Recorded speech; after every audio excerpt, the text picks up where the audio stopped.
अमृतवाणी श्री रामकृष्ण देव के अलौकिक अमृत तुल्य दिव्य उपदेश। एक बार गोपाल का कुछ समाचार न मिलने के कारण यशोदा माता राधिका के पास आकर बोली, बेटी, तू मेरे गोपाल की कोई खबर जानती है? राधा उस समय भावमग्न थी। यशोदा की बात को वे सुन न सकी। बाद में भाव समाधि के भंग होने पर अपने सामने नंद रानी यशोदा को बैठी देख उन्होंने उन्हें प्रणाम कर पूछा, मां, तुम यहां क्यों आई हो? यशोदा ने अपने आने का कारण बताया। सुनकर राधा बोली, मां, तुम नैन मूंद कर गोपाल के रूप का ध्यान करो। ऐसा करते ही तुम उन्हें देख पाओगे। यशोदा के नैन मूंदते ही महाभावमयी राधिका ने उन्हें भाव में निमग्न कर दिया और तब यशोदा को भावावस्था में गोपाल के दर्शन हुए। तदंतर यशोदा ने राधिका से वर मांगा, बेटी, मुझे यही वर दो कि मैं नैन मूंदते ही गोपाल के दर्शन पाऊं। एक बार राम वन में भ्रमण करते हुए पंपा सरोवर के किनारे आए और अपने तीर धनुष को किनारे जमीन में गाड़कर पानी पीने के लिए सरोवर में उतरे। ऊपर आकर उन्होंने देखा कि उनके बाण से एक मेढक बिधकर लहूलुहान पड़ा है। राम ने अत्यंत दुखी हो उससे कहा, तुमने आवाज क्यों नहीं की? तुम चिल्लाते तो मैं जान जाता कि यहां तुम हो, तब तुम्हारी यह दशा न होती। मेढक बोला, राम, जब मैं संकट में पड़ जाता हूं तब हे राम रक्षा करो कहकर पुकारता हूं। अब कि जब राम ही मार रहे हैं तब और किसे पुकारे? एक दिन किसी रईस आदमी का नौकर कपड़े में ढकी हुई कोई वस्तु हाथ में ले मालिक के दफ्तर के एक कोने में विनीत भाव से खड़ा था। मालिक ने उसे देखकर पूछा, क्यों जी, तुम्हारे हाथ में क्या है? अत्यंत संकोच के साथ नौकर ने कपड़े में से एक शरीफा निकालकर मालिक के सामने रखा। वह बोला तो कुछ नहीं, पर उसके चेहरे से यह भाव स्पष्ट रूप से प्रकट हो रहा था कि मालिक अगर इसे ग्रहण करें तो मैं निहाल हो जाऊं। उसका भक्तिभाव देख मालिक ने प्रेम के साथ उस फल को ग्रहण करते हुए कहा, वाह, बहुत अच्छा शरीफा है, तुम कहां से लाए हो? भगवान भी इसी तरह भक्त के हृदय का भाव देखा करते हैं। भक्ति भाव से अर्पित की हुई सामान्य वस्तु भी वे बड़े प्रेम से स्वीकार करते हैं। श्री रामकृष्ण देव प्रताप मजूमदार से बोले, देखो, तुम्हें एक बात बताता हूं। तुम पढ़े लिखे हो, बुद्धिमान हो, तुम गंभीर आत्मा हो। केशव और तुम मानो गौर निताई की तरह दो भाई थे। लेक्चर देना, तर्क वितर्क, वाद विवाद करना, यह सब तो अब काफी हो चुका। अब भी क्या तुम्हें यह सब अच्छा लगता है? अब मन को समेटकर ईश्वर की ओर लगाओ। अब ईश्वर में डुबकी लगाओ। प्रताप बोले, जी हां, इसमें कोई संदेह नहीं, यही करना कर्तव्य है। फिर भी मैं यह सब इसलिए कर रहा हूं जिससे केशव का नाम रहे। श्री रामकृष्ण देव हंसकर बोले, तुम यह कह तो रहे हो कि उनका नाम बनाए रखने के लिए यह सब कर रहे हो, पर कुछ दिनों बाद तुम में यह भाव नहीं रह जाएगा। एक किस्सा सुनो। एक आदमी एक पहाड़ के ऊपर कुटिया बनाकर रहता था। उसने बड़ी मेहनत से वह कुटिया बनाई थी। एक दिन बड़ी भारी आंधी उठी, कुटिया हिलने डुलने लगी। तब उसे बचाने के लिए वह बड़ा चिंतित हो उठा। वह प्रार्थना करने लगा, हे पवन देव, मेरी कुटिया को न गिराओ बाबा। परंतु पवन देव ने नहीं सुना। कुटिया चरमराने लगी। तब उस आदमी को एक युक्ति सूझी। उसे याद आया कि हनुमान जी पवन के पुत्र हैं। वह बेचैन हो कहने लगा, दुहाई है बाबा, यह हनुमान जी की कुटिया है, इसे मत तोड़ो। कुटिया फिर भी चरचर करने लगी। कौन किसकी सुने। कई बार हनुमान जी की कुटिया रटने के बाद भी जब कोई फायदा नहीं हुआ, तब वह कहने लगा, बाबा यह राम जी की कुटिया है, दुहाई है, इसे न तोड़ो। परंतु इससे भी कोई लाभ नहीं हुआ। कुटिया आखिर चरमराती हुई टूटने लगी। तब वह जान बचाने के लिए बाहर निकल आया। निकलते हुए बोला, जाने दो, तेरे साले की कुटिया है। केशव के नाम को बनाए रखने की तुम्हें कोई जरूरत नहीं। जान रखो, जो कुछ हुआ है वह ईश्वर की इच्छा से ही हुआ है। उन्हीं की इच्छा से बना, अब फिर उन्हीं की इच्छा से मिट रहा है। तुम भला क्या कर सकते हो।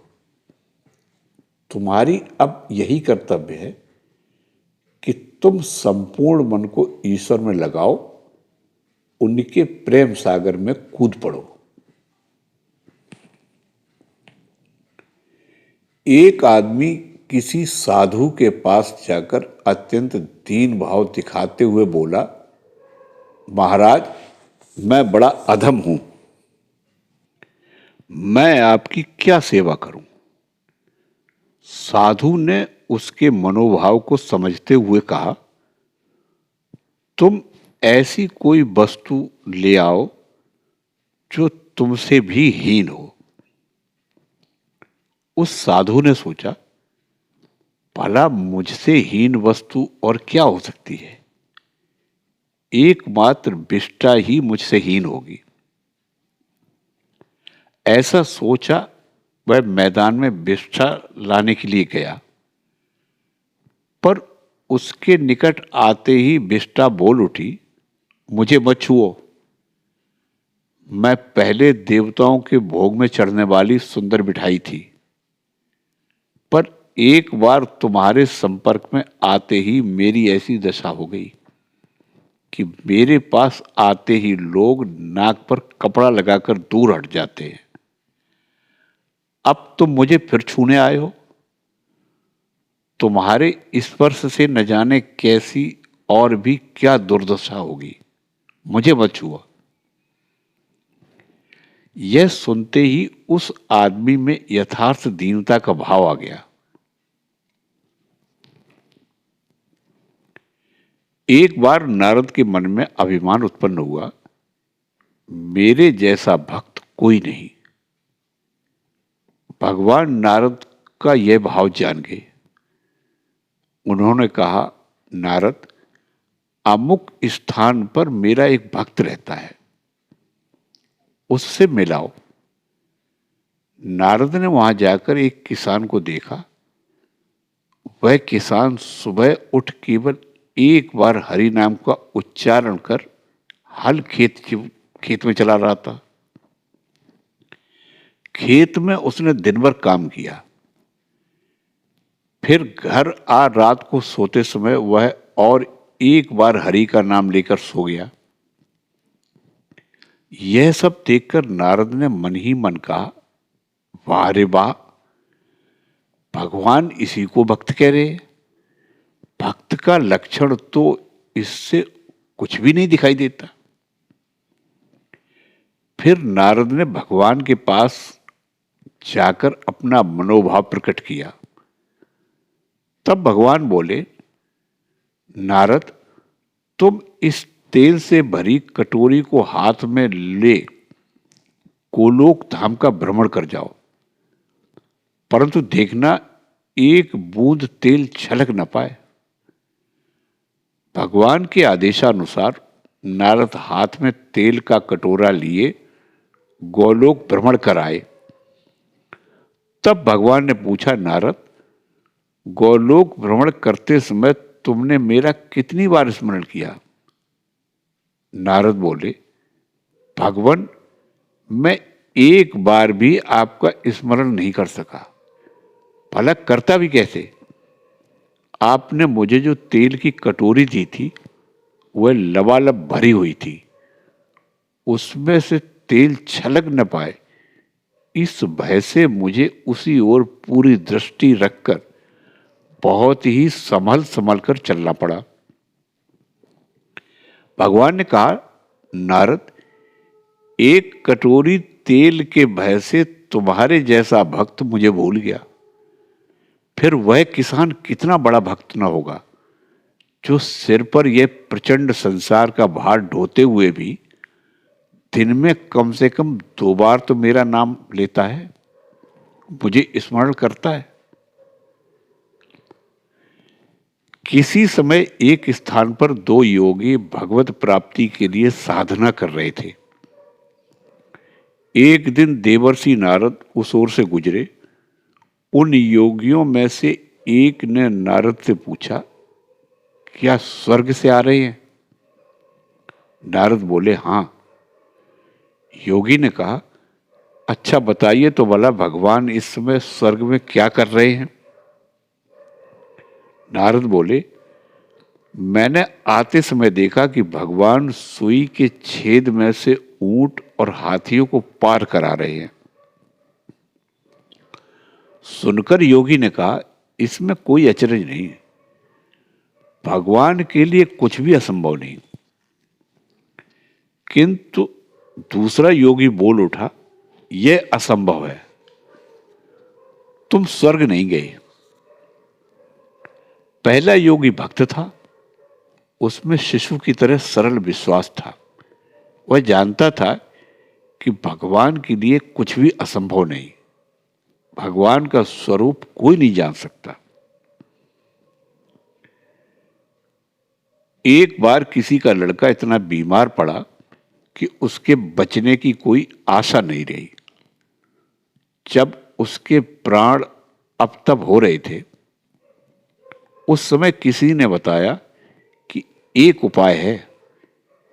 यदि स्वाति नक्षत्र की वर्षा का जल किसी मुर्दे की खोपड़ी में गिरे और यदि उस जल को पीने कोई मेढक आए और कोई विषैला सांप उस मेढक को पकड़ने जाए, पर मेढक उछलकर भाग जाए और सांप का विष उस खोपड़ी के जल में गिर पड़े, तो रोगी को वह विषैला जल थोड़ा सा पिलाने से वह बच सकता है। उस आदमी ने पंचांग देखा। उसी दिन स्वाति नक्षत्र लगा था। तब वह भगवान से प्रार्थना करते हुए दवा की खोज में निकला। उसी समय बारिश भी शुरू हो गई। तब वह व्याकुल हो कहने लगा कि हे भगवान, अब मुर्दे की खोपड़ी भी कहीं मिला दो। खोजते खोजते उसे एक स्थान पर मुर्दे की खोपड़ी पड़ी मिली। उसमें स्वाति का पानी भी पड़ा हुआ था। तब वह प्रार्थना करते हुए कहने लगा, भगवान, दया करो, अब बाकी चीजें भी जुटा दो। उसकी व्याकुलता जैसे जैसे प्रबल होती गई, वैसे वैसे सब सामान भी जुटने लगा। देखते ही देखते एक मेढक और उसका पीछा करते हुए एक सांप उस ओर आ पड़ा। खोपड़ी के पास आते ही सांप उसे काटने गया तो मेढक उछलकर पार कर गया और सांप का विष उस खोपड़ी के जल में गिर गया। तब वह आदमी मारे खुशी के ईश्वर की जय जयकार करते हुए जल ले आया। ईश्वर पर विश्वास रखकर व्याकुलता से प्रार्थना करने पर वे अवश्य सुनते हैं। उनकी कृपा से सब संभव हो जाता है। साधना अत्यंत आवश्यक है, परंतु यदि ठीक ठीक विश्वास हो तो फिर अधिक श्रम नहीं करना पड़ता। व्यासदेव यमुना पार करने वाले थे कि इतने में वहां कुछ गोपियां आ पहुंची। उन्हें भी यमुना के उस पार जाना था, किंतु कहीं कोई नाव नहीं दिखाई देती थी। व्यासदेव को देखकर गोपियों ने कहा, महाराज अब क्या किया जाए? व्यासदेव बोले, ठीक है, मैं तुम्हें पार करा देता हूं, पर मुझे बड़ी भूख लगी है। तुम्हारे पास क्या है? गोपियों के पास दूध, दही, मक्खन आदि बहुत था।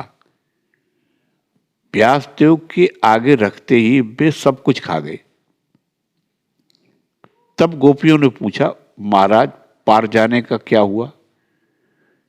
तब व्यासदेव यमुना के निकट जा खड़े हुए और बोले, हे यमुने, यदि मैंने आज कुछ न खाया हो तो तेरा जल 2 भागों में बट जाए और बीच के मार्ग से हम लोग पार हो जाए।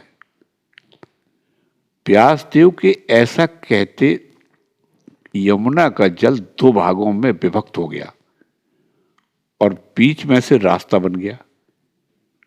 गोपियां आश्चर्यचकित होकर सोचने लगी, अभी तो उन्होंने इतना खाया और फिर भी कहती यदि मैंने आज कुछ न खाया हो। किंतु यह उनका दृढ़ विश्वास था कि मैंने नहीं खाया। हृदय में जो नारायण है उन्होंने ही खाया है। जय ठाकुर, जय मां।